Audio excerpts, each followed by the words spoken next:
Welcome to yet another edition of E-Expressions for the New Indian Express. I have with me Professor Ravi Gupta, who's just been nominated as one of the 100 most influential people by Time magazine. And for a reason. He is the person who's behind the second person to have been cured of HIV in the world, called the London patient. A very complicated procedure which only the professor can explain. I'm not a scientist. But more than that, he's also been at the forefront of the battle against COVID and has very quickly adapted whatever he knows to let the world know what we can find out about this deadly disease. So thank you so much, Professor. And of course, the whole of India is rejoicing at your being part of the list. You know, Indians love Indians abroad who do well. So I have to ask you, how Indian are you in that sense? Because we, of course, love to appropriate successes abroad. We'll talk a little about that, and then we'll get into right away into really what do we know about COVID now? Thank you very much for that kind introduction.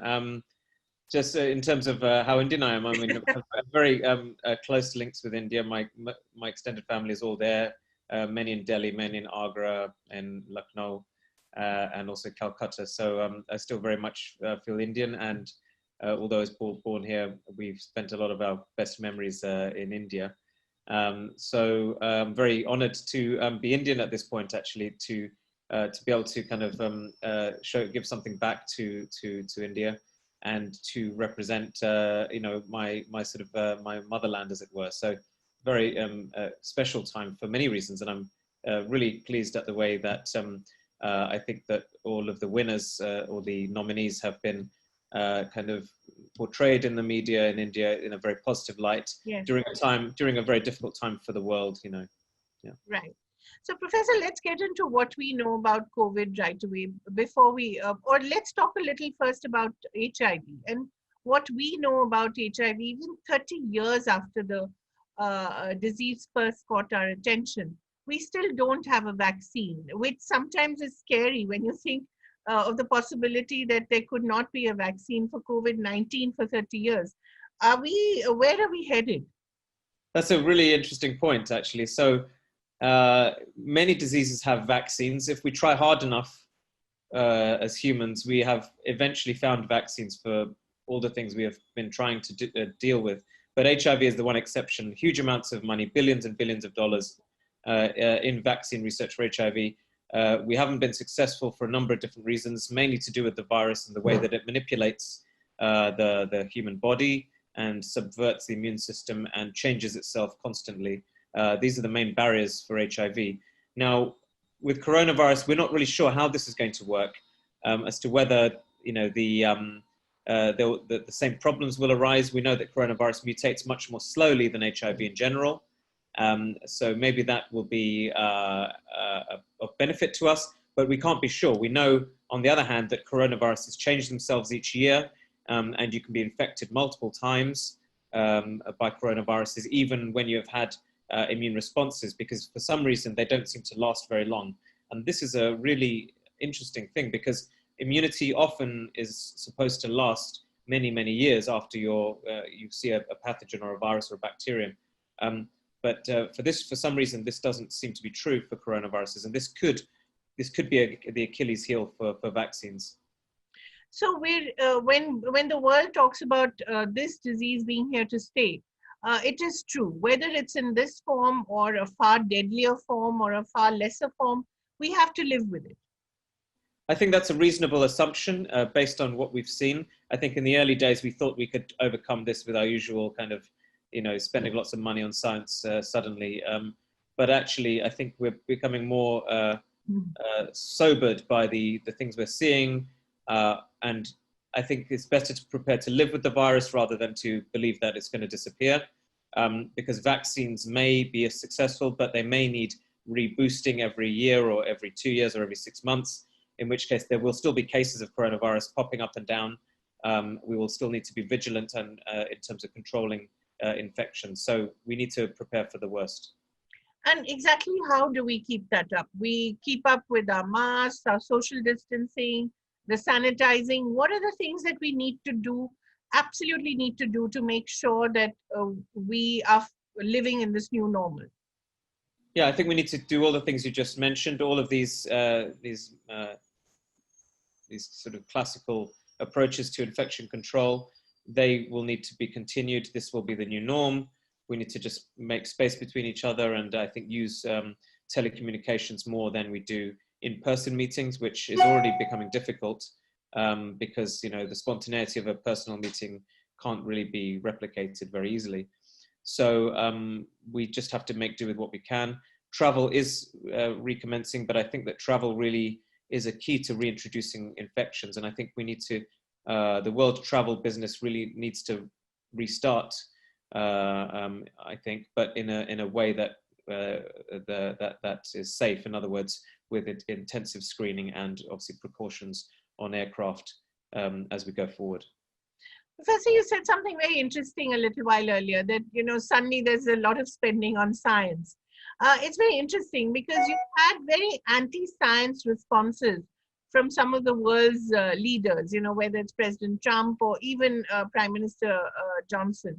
It's been very skeptical. They've been very skeptical of evidence that has been put before them of exactly how deadly the virus is. What is going on there? Well, I think why is the political leadership so skeptical of something that's so obvious?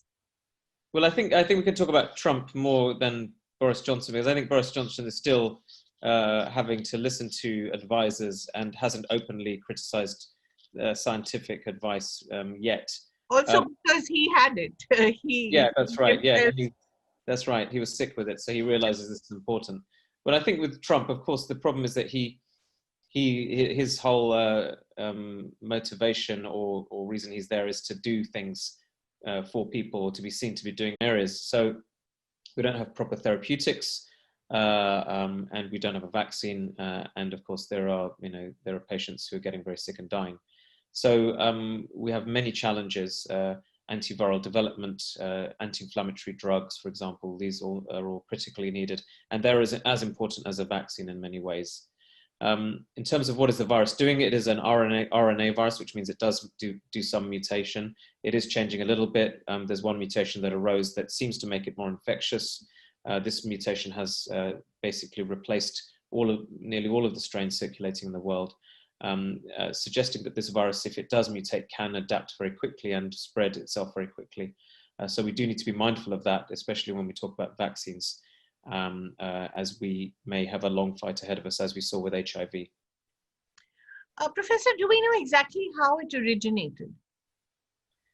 So it's, the Wuhan wet markets is where people suggest it originated. I think that there are some conspiracy theories.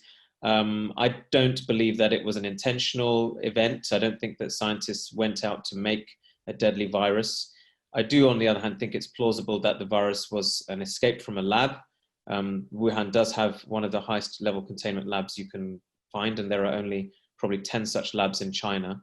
And so it is a small coincidence that the outbreak happened in a city where such a containment facility was located. So I do have some questions in my head about that.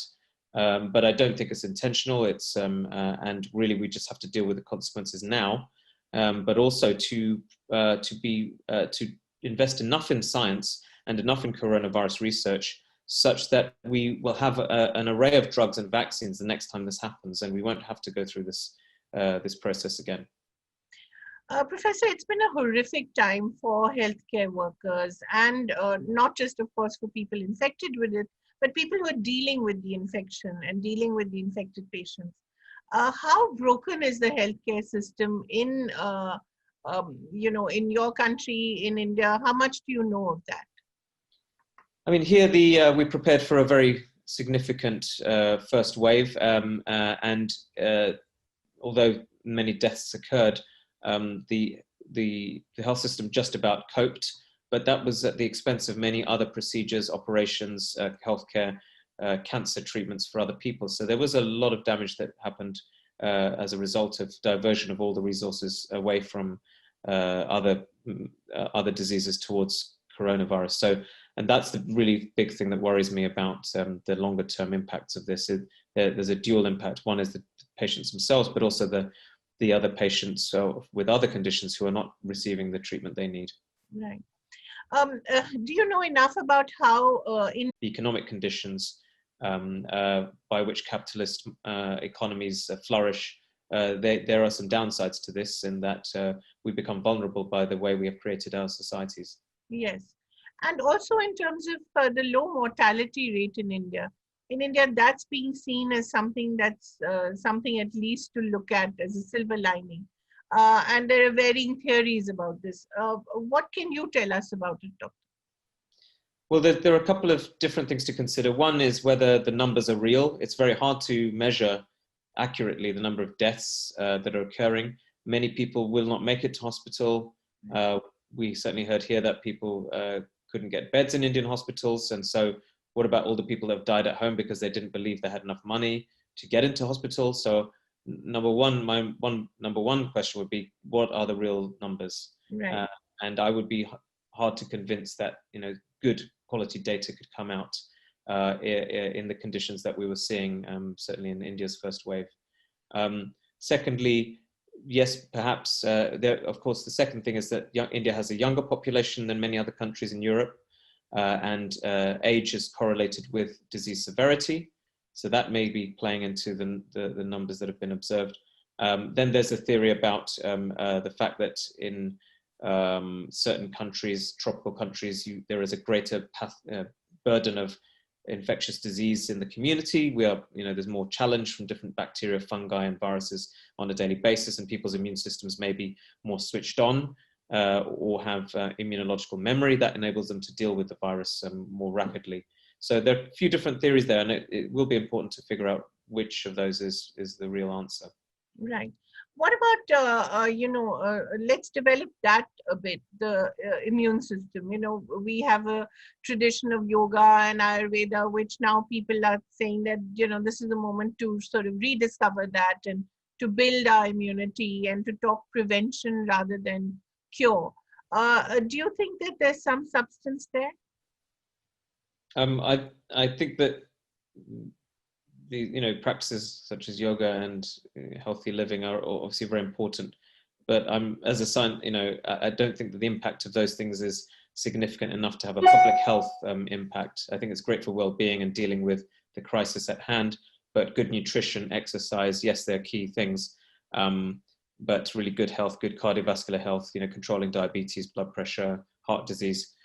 As a doctor, it's kind of, where those things are drilled into us from early on. And we also see in the clinic here, the people who have gone on to severe illness and death are those who have pre-existing lung disease or heart disease or kidney disease or diabetes. One of the extraordinary things about this virus is the inflammation part of the disease, the second stage. And I think that is something that people are now grappling with. That seems to be particularly scary, isn't it, Professor? Yes, it's kind of unprecedented to see this going on. There are virtually no infectious diseases where this happens, and this is what's so interesting and scary at the same time.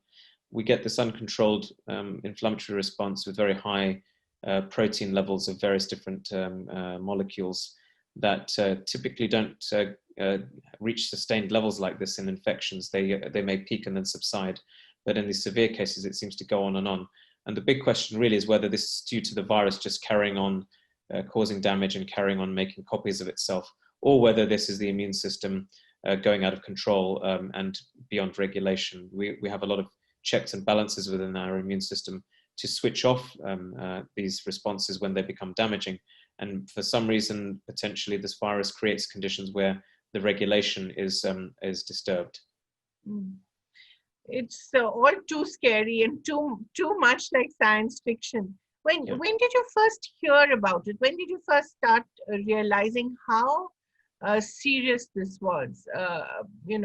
This year. Well, we started hearing about it probably around January. I remember I recalled that it was in China, and I'd given some talks in China last year. I went to Shenzhen in November, and I'd come back and really enjoyed it. And then on the news very soon after was this new infection. I thought it was going to be just a pneumonia that would disappear like everybody else, and I carried on as with daily business. And then, the cases in Italy started arising, and then we realized it was really going to be a pandemic, and it was spreading. And by April, of course, we were in the thick of it, and we had to shut down. So we continued. Our institute started working on coronavirus. So my own laboratory started working on coronavirus testing. Because the tests were taking too long. We also started a program of research on this inflammation you're talking about. We work on a cell type called macrophages, which are probably responsible for all of this inflammation. And so we have a background on understanding what's going on in these cells, and we're really trying to understand how the virus is causing this inflammatory response. And then we've also been looking at the genetics of the virus over time, in particular patients, and looking at evolution. So we've really switched all of our HIV expertise over to coronavirus for the time being, whilst continuing the projects in HIV that we were already doing. So was there a point where you felt armed with a lot of knowledge and you felt people around you were not understanding the severity of the crisis, and you wanted to shake them up and tell them, look, this is a global crisis about to happen? Well, I think that I don't think I could say that I was in that position. I think I, like many people, were hoping this wasn't real, and waiting for it to all kind of blow over. And in some ways, I would say I was rather late to realizing that this was really bad, when many others were saying this is going to be terrible. Mm-hmm. So I was potentially still clinging on to my old freedoms. But eventually, we realized how bad it was, and therefore started really working hard. And my father got sick at the same time from COVID, and he was in hospital where I was working. And so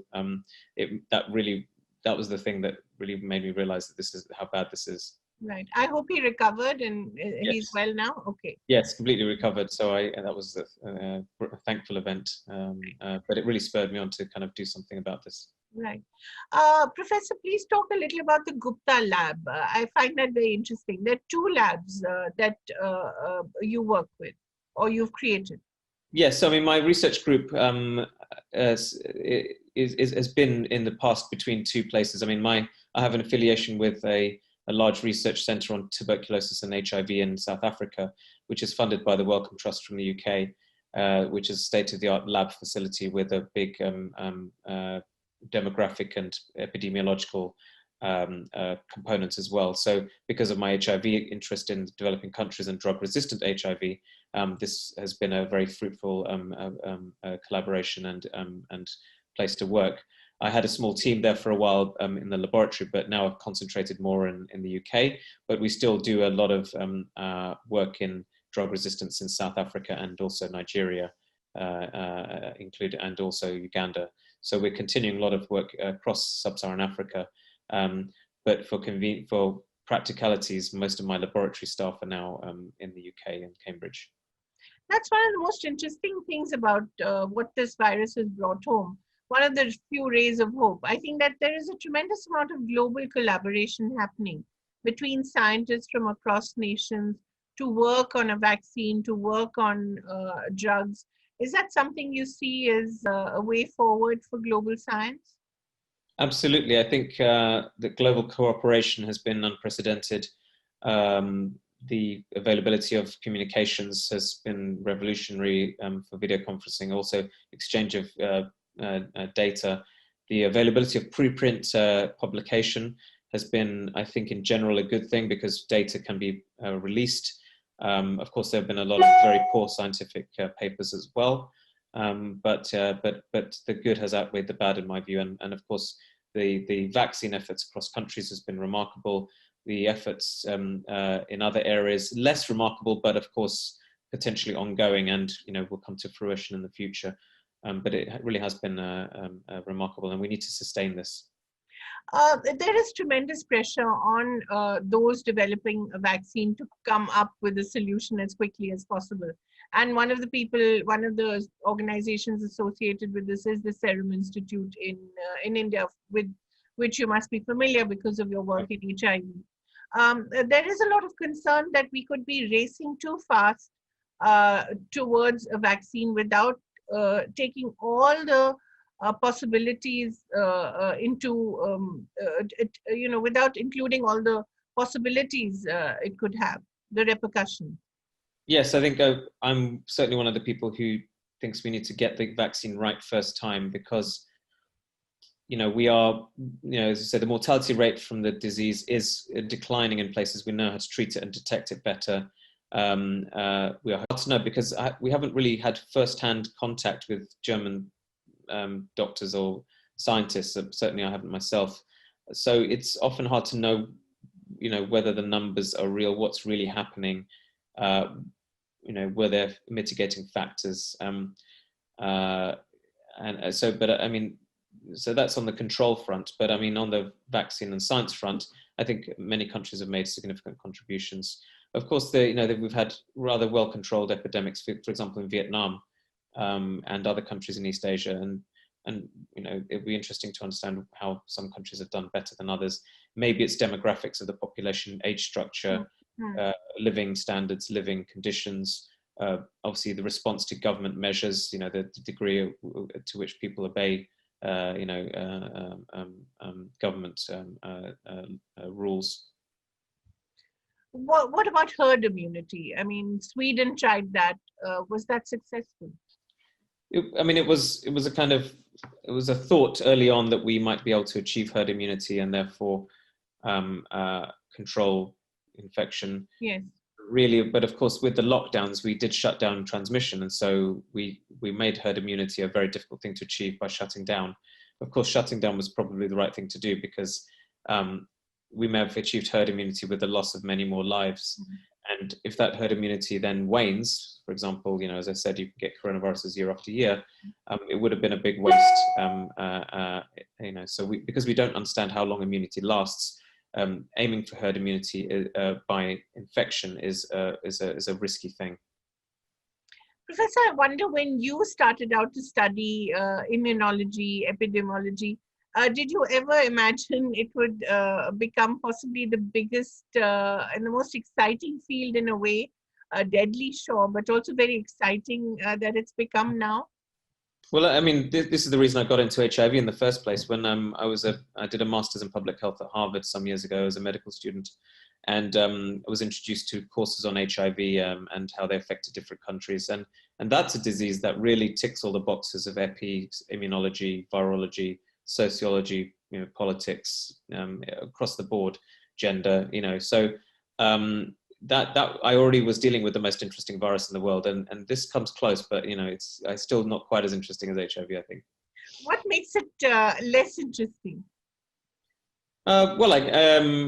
Difficult question, but I guess we're very early on in the history of this virus. And of course, when I got into HIV, we were 30 years into the epidemic, or 20 years into the epidemic, let's say, and a lot more was known, and therefore it's more exciting. I guess in 10 years' time, this coronavirus may be equally as exciting, but there are many, many unknowns with this virus. What has it taught us? What has it taught the world? Has any good come out of it? Well, the thing is, I think the world doesn't really remember things very long, as the economic, turmoil has shown us time after time. It's because there's a business model of making money and looking at the short term and being elected every 4 years. And these are the things that drive things in the wrong direction, including climate change. So I'm not very hopeful globally, but I'm hoping that investment in science at least will continue, because we know that this could happen again next year. So even for the short-termists amongst the ruling elites, they may have enough sense to realize that this is not the last that they're going to see in their own lifetimes. And so hopefully we will have more research into basic science as well as translational science into viruses, but also other pathogens. What about the healthcare systems? Does the world now realize that it needs to invest in it, otherwise it will be too late? Well, I think we knew we needed good healthcare systems all along. We've seen that TB is still rife in India and various other countries. And this is a disease for which we have treatments, which should not be here anymore. So we know that our healthcare systems have been underperforming. And of course, this added insult of coronavirus has just made it 10 times worse. Mm-hmm. So I'm not sure. And of course, healthcare restructuring is a different order, is another order of magnitude compared to science investment. And so that's going to be a lot harder to achieve, I think. Why is there such little will among politicians to fix healthcare when it's obviously a crisis staring them in the face? Again, it's economics. It's going to cost too much because people, when you make their health better, they live longer and then they need more care later on. But So they also vote for you longer. Why can't they see that? interesting, yeah. So that's right. The incentives aren't there. You see, healthcare restructure doesn't happen in a 4-year term, Yeah. and the effects of poor healthcare usually don't come to affect the politicians so regularly, and they just pass. It's one thing that can be passed on, and that's the issue, I think. And that's been happening all over the world, I think, from America to India. I think that's been the biggest issue. Yeah. Thank you so much for joining us and for giving us so much time. I know that your time is valuable currently and always, but thank you very much and all the very best. Thank you very much. Thank you.